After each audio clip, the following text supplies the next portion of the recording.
마태복음 3장 13절부터 마지막 절까지입니다. 이때 예수께서 갈릴리로부터 요단강에 이르러 요한에게 세례를 받으려 하시니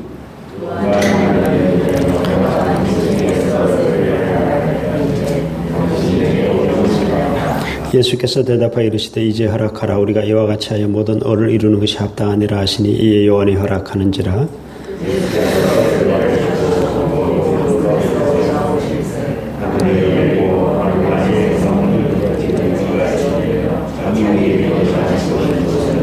하늘로부터 소리가 있어 말씀하시되 이는 내 사랑하는 아들이요 내 기뻐하는 자라 하시니라. 아멘. 예수님께서 세례 요한에게 세례를 받으신 사건입니다. 처음에는 세례 요한이 만류를 했지만은 그러나 예수님께서 결국 세례 요한에게 세례를 받으셨지요. 여러분 혹시 이거 생각해 보셨습니까? 왜 예수님이 세례를 받으셨을까? 그분은 하나님이신데 죄가 없으신데 왜 굳이 세례 요한에게 세례를 받으셨을까 하는 것입니다. 오늘 두 가지를 우리에게 말씀하여 주고 있는데요. 첫 번째 이유는 예수님의 말에 그 힌트가 있습니다. 이와 같이 하여 모든 의를 이루는 것이 합당하니라 하니까 요한이 허락을 하고 세례를 베풀었죠. 예수님께서 이 땅에 오신 목적은 죄인들을 위해서 죽으시기 위해서 오셨습니다. 그리고 친히 죄인같이 되셨어요. 예수님께서 세례를 받으신 것은 이 세례 받는 것조차도 죄인처럼 되신 것입니다.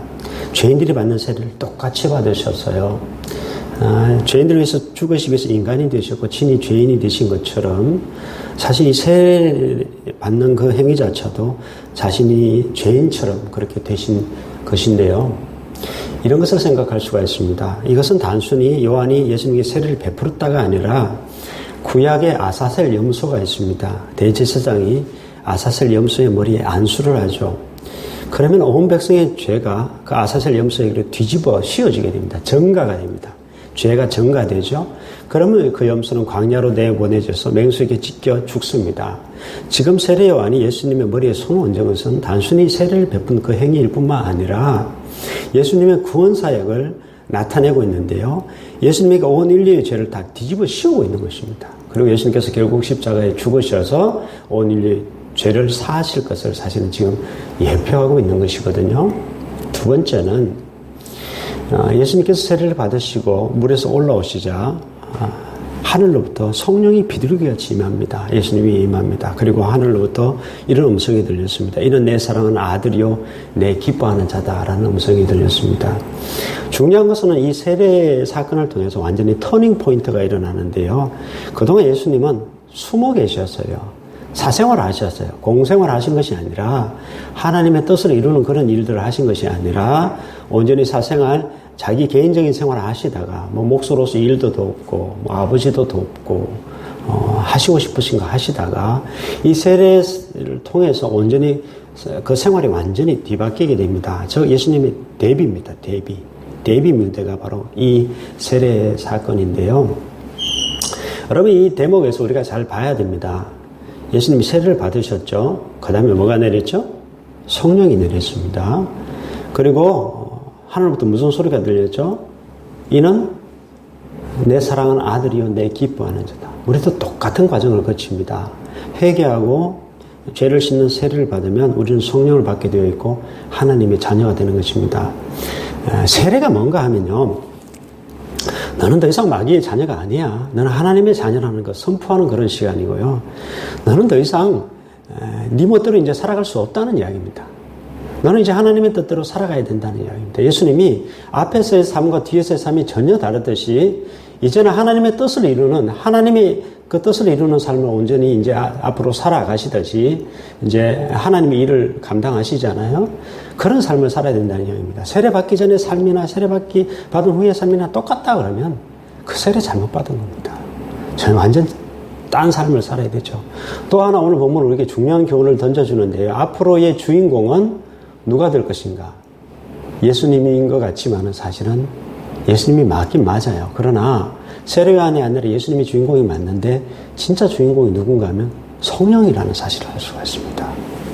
예수님께서 무슨 힘으로 사역을 하시는가? 무슨 힘으로 병자를 고치며 무슨 힘으로 말씀을 선포하며 무슨 누구의 인도를 따라서 누구의 뜻을 따라서 누가 시키는 대로 할 것인가 하면 성령님이 시키시는 대로 성령님의 능력으로 그 모든 것을 감당할 것이라는 것을 오늘 본문이 우리에게 잘 보여주고 있는 것입니다. 여러분, 사실 우리는 세례받고 구원받은 이후에 성령 받은 자고 하나님의 자녀가 되었다는 것은 더 이상 이제 내 마음대로 사는 자들이 아니고요. 성령님이 시키시는 대로 성령의 능력으로 살아가는 자들입니다.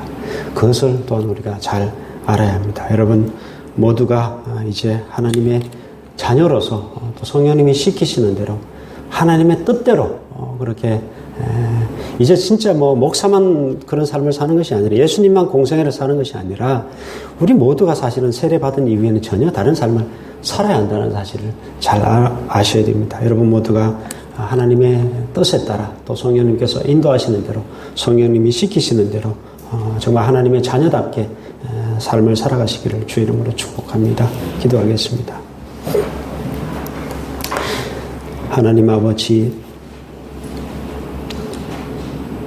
예수님께서 세례를 받으심으로 이제 하나님의 뜻을 이루어 가시기 위해서 이제 세상의 무대에 데뷔하셨습니다. 하나님, 우리가 자연인으로 살아가다가 하나님의 자녀가 된다는 것은 전혀 앞으로 다른 삶을 살아간다는 것인데 우리 모두가 이런 삶을 살아가고 있는지 다시 한번 자신을 돌아보고 예전과 같은 삶이 아니라 하나님의 뜻에 따라 움직이고 말하고 또 성령님이 시키시는 대로 행하며 또 성령의 능력으로 살아가는 저희들 귀한 삶이 될 수 있도록 하나님 아버지 축복하여 주시옵소서. 사랑이 많으신 예수 그리스도 이름으로 기도드립니다. 아멘.